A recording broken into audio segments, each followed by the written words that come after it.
Assalamu alaikum. Ciao, konnichiwa, bonjour, hola, good morning, good morning, good morning. This is Ken at 10, broadcasting to you live all about the property market, as always, every day at 10 o'clock, because it's Ken and I'm 10. How are you? Good morning to you. I hope you're well today.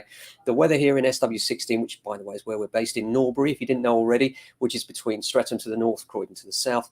And we're estate agents at the coalface, selling and renting property every day and managing hundreds of properties throughout southwest London. So just to give you an idea of what's going on in the market, we'd like to come on and give you a bit of a snapshot of what's happening. And it's busy. The sun is out and cloudless day today. They said the weather was going to change, didn't they, after the bank holiday? And for once, we got a nice bank holiday. I always call them bank brolly days. They're always so horrible. But it was really nice, really beautiful over the holiday. Not a busy time for property, though, over the bank holiday in our experience. Usually it's quiet. And now the children have gone back, we're starting to get lots of inquiries come through, which is great news if you're selling. In terms of the market generally, well, it's interesting to see. I was looking at the headlines today. London, the demand for offices is up by 30%. 3.3 billion was spent in offices on last quarter.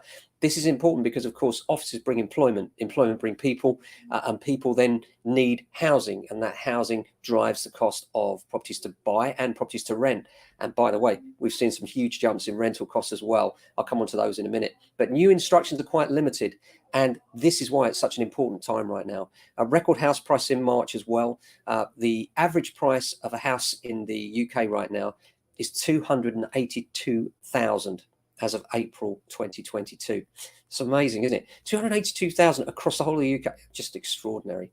So yeah, really busy market. One of the things that's coming though, it's a bit like storm clouds rising, is tighter lending. I've been saying this for some time, but obviously with the increase in bills, fuel costs, Ukraine, mortgage rates rising, let alone petrol as well, all of those things, electricity, gas, are coming together and creating a kind of perfect storm for people's incomes, which is sad. And what it's going to mean is those looking for higher loan to values may struggle a little bit more. This isn't mortgage advice, but if you're considering purchasing, it could be a good time for you to get involved if it's a bit tight at the top there in terms of affordability, because in my view, it's going to get worse. Lenders are going to start to clamp down on the very largest of loans because they're going to want to see a little bit more margin of affordability. Because, of course, if your bills double, then your affordability goes down, and they have to consider that within the context of whether they're going to grant you a mortgage or not. Now on to average rents. The average rent in London, what do you think across the whole of London? The average rent, £2,193. That's up 14% on the year. We've been saying for some time that if you don't incentivize a small landlord to increase supply, then what happens is that you end up with a problem. And the London is increasing in demand now. And what's happened is that there's no provision for new people coming in. So hence the massive jump in rents. And this is a huge problem. And it is increasing rents. You know, one of the problems for a lot of our landlords is, should they then increase the rent for good tenants? Well, the answer is yes and no, in my view. Yes, because if you don't, then you'll fall so far behind the curve that it becomes even more awkward when you need to adjust the rent. Why do you need to adjust the rent? Because at some point you're probably going to want to refinance to release some cash or sell. If you're looking to sell and you're looking to sell with tenants in situ, then the higher the rent that's agreed is going to affect the price that you can sell for to a buy-to-let investor. Secondly, if the tenant is too far behind the curve in terms of the current market, it's harder for them to find elsewhere. They're more likely to stay put. And thirdly, just by putting in small rent increases on a regular basis, you're more likely to have a consistent picture as far as the tenant's concerned that looks more reasonable, as opposed to, for instance, you could increase your rent by 14% this year and it would be about right. But would that be reasonable to the average tenant? That, on top of everything else, that's a hammer blow, isn't it? So I do think that now, in the economy the way it is, you probably do need to think about small rent rises, especially for those of you that are retired and use that as an income. And so even for those that are using it for school fees and the like, those things are becoming more and more expensive, and you need to think about that too. So in terms of if you're a landlord and you haven't increased the rent for a long time, I think it's time you started thinking about, well, what can we do to protect ourselves? And that doesn't mean pushing up the whole of the current market rental value. I don't think you should. I think you should be fair to your tenants. After all, they've been fair to you. That's why you've kept them there. And that's why they've stayed there, because you've been fair to them. So there has to be a balance. What we normally do is try and split the difference. So for instance, if the rent's up £100, then maybe split the difference to £50 for an existing tenant that's been very good. But I do think time for small rent increases is just about there now. And I know that's really frustrating if you're a tenant, but with supply and demand as it is, and the rental business being, after all, a business for the people involved, even if you're an accidental landlord, once you rent your property out, it becomes a business. Then you need to protect your own position with that. Now, in terms of what's going to happen next, well, I've already said that I think we've got a bit of a storm coming in terms of affordability and lending criteria, and it's going to tighten up considerably. With that tightening up, I expect to see a bit of a fall off in the market later this year. No one can call it for sure because London, as you know, has been locked down for so long, and what we're seeing is a release of that. Due to the fact that London's now opening up, and we are still, in my view, the best city in the world. Of course, you might expect me to say that, but I do firmly believe that. And therefore, now the city's opening back up, there's going to be more and more demand, and it's very difficult to gauge how this will affect house prices. Right now, we're seeing some of the euphoria that the coastal areas and holiday type destinations saw right the way through the pandemic. The London market has been busy, but in no way has it seen the meteoric rises that some of the coastal areas have. Will we see those meteoric rises here in London? I don't think so, but I do think it's an extremely good time right now to consider selling. I've said it before, but I'll say it again. Why? Well, number one, supply is out there. Number two, supply of buyers is out there as well. So you will find that A, you can sell your property for quite a strong price, and B, you can then find something. But of course, the rub is it's going to cost you more where you find. And it's all about that transfer pot of money, isn't it? Especially if you're moving at a similar level to the level that you're selling at. It doesn't matter if you sell for £1 if you can buy what you want for £1 in another area, does it? It's all about the difference. So even if the market fell 10%, is that a bad thing? Well, depends. If you're mortgaged up to the hilt, yes. But if you're not, it doesn't really matter. If you're all in cash and you paid off your house, for instance, it's worth £500,000, and all of a sudden it's worth 450,000, but you can buy something because where you're looking to buy has also dropped by that same 10% of 450,000. You're just transferring the pot, aren't you? You're not actually seeing any cash anywhere. If you're leaving the country, things are a bit different, of course. If you're a buy-to-let investor, things are a bit different, of course, as well.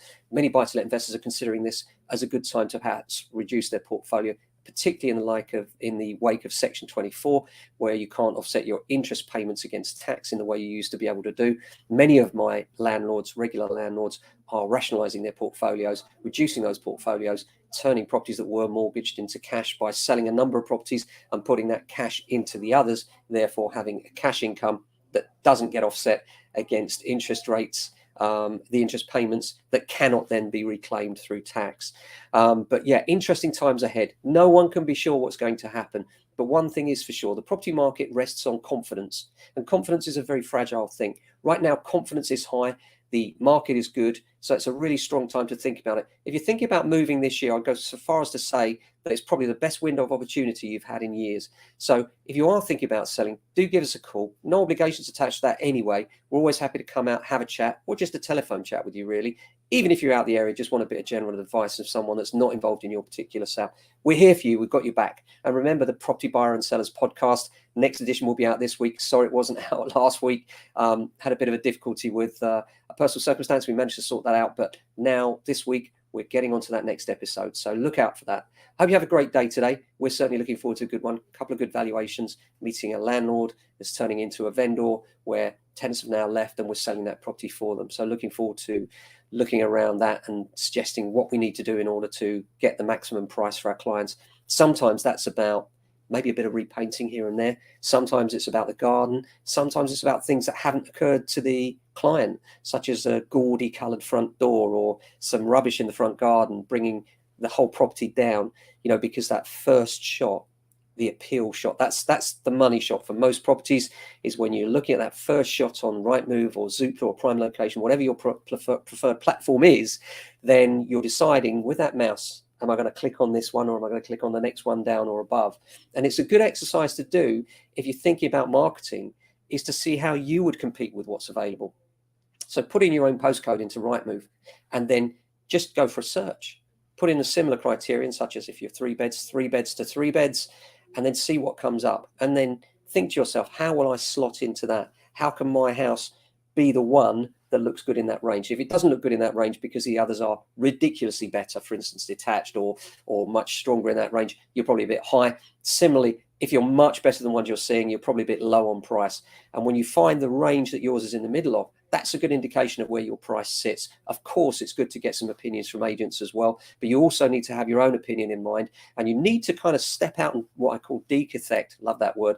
It means to detach oneself emotionally, to step away and look back at the property as though it wasn't yours, as though you were a buyer, and think, what do I love about it? What do I hate about it? How does it compare? Really critical words, those. How does it compare with everything else that's on the market right now? Because if it's better, people will buy it. If it's worse, they will not. They'll buy the ones that are better. You need to pitch it in the level that's just about right for your property. That's why we love the offers over strategy, because rarely are you competing with something exactly like your home. You might be competing with one that's a little bit better, a little bit worse. Maybe the house is better, the road's worse, vice versa. And it's very difficult to know where your value sits. And this is where an offers over strategy really helps. So rather than quoting a round figure saying we're looking for offers over a certain price, and then let the market decide, because after all, if it were you that decided, well, it would be 100 million and me too, and then we'd all retire to the sunshine, wouldn't we? It's not like that. It's about what someone's prepared to pay realistically versus what else is available in your particular range. How you compare, that's the crucial thing. And right now, it's such a good time that I would urge, if you're thinking about doing it, to get us round, get that valuation done. It's free, it's without obligation, and we can even give you an idea of what your tax bill might be if it's a buy-to-let investment. So do get in touch. Telephone 0208 679 8601 if you want to call us. You're welcome to email me anytime, ken@jamesalexander.com. Hope you're having a great holiday time. Well, post-holiday time right now. The Easter is over, but the sun is out. And we look forward to meeting with you soon. The kids are back at school. You've got some quiet time now. Give us a shout. Get us round. Let's talk house prices. Let's talk about moving. We love to do that. We love to get excited with you about what you're doing, where you're going. I always love those discussions. It's always a great privilege to be in those family discussions about where you're going, why you're going, and how we might help get you there. Love that. So thanks very much for watching. Hope you're doing well. Look forward to seeing you tomorrow at the same time for another Ken at 10. Until then, stay safe, look after yourselves, and if you can, your friends and family. Ciao.